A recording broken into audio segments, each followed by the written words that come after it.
But the problem with this alternative is that the odds against the fine-tunings occurring by accident are so incomprehensibly great that they cannot be reasonably faced. The probability that all of the constants and quantities should fall by chance alone into the life-permitting range is vanishingly small. We now know that life-prohibiting universes are vastly more probable than any life-permitting universe. So, if the universe were a product of chance, the odds are overwhelming that the universe should be life-prohibiting. Hence, we may argue as follows. 1. The fine-tuning of the universe is due to either physical necessity, chance, or design. 2. It is not due to either physical necessity or chance. 3. Therefore, it is due to design. Thus, the fine-tuning of the universe implies the existence of a designer of the cosmos. 3. God is the best explanation of objective moral values in the world.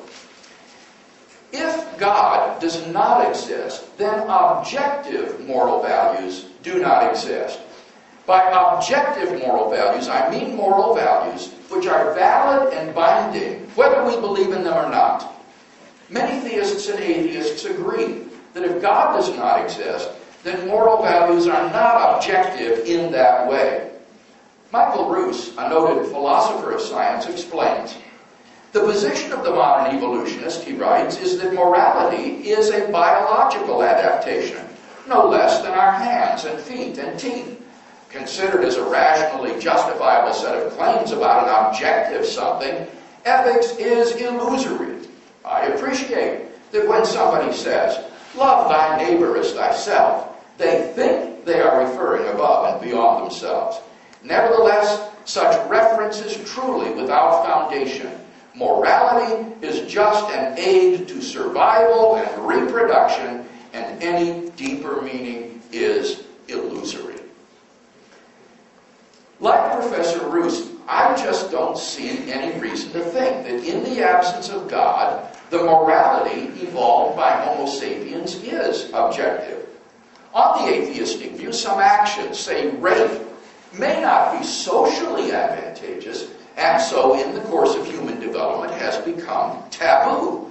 But that does absolutely nothing to prove that rape is really wrong. On the atheistic view, there's nothing really wrong with your raping someone.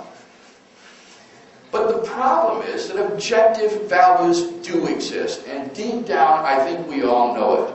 In moral experience, we apprehend a realm of objective moral goods and evils. Actions like rape, cruelty, and child abuse aren't just socially unacceptable behavior. They're moral abominations. Some things are really wrong. Roos himself admits the man who says it is morally acceptable to rape little children is just as mistaken as the man who says 2 + 2 = 5. Similarly, love, equality, and self-sacrifice are really good.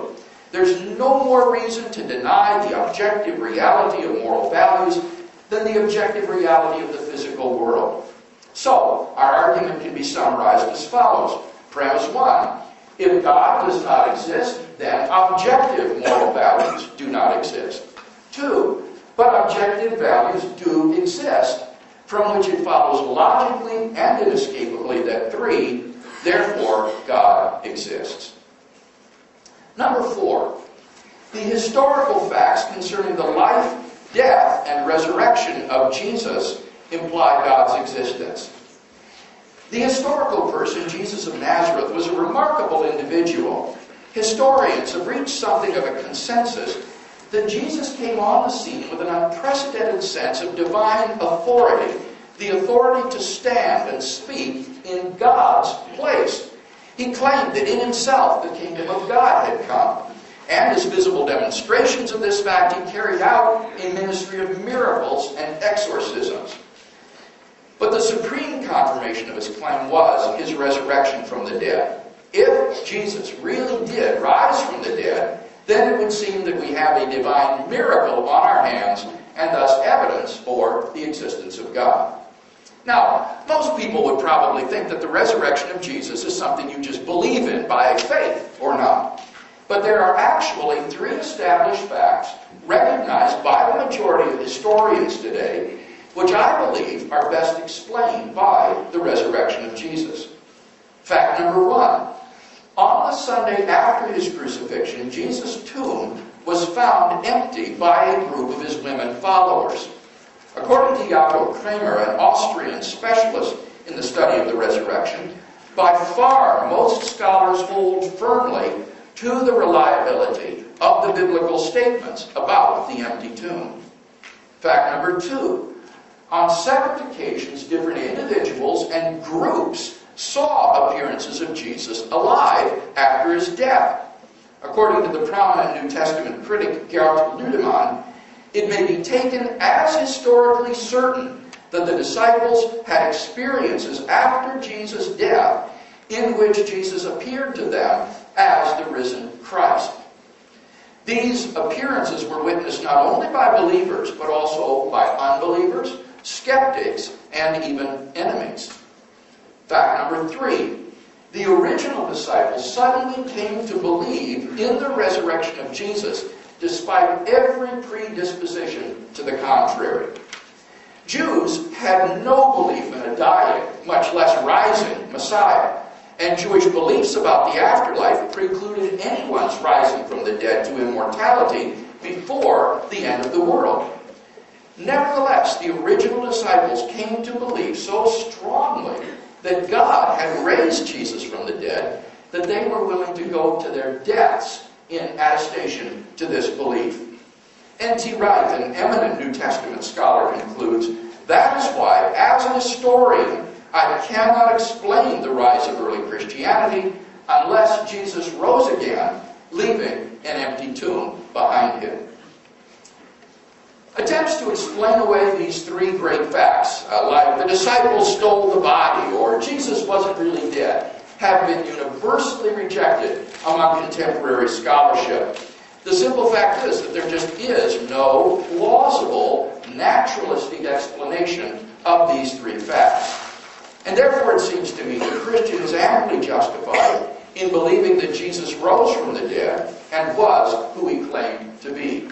But that entails that God exists.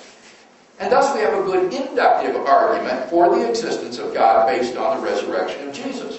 Premise 1.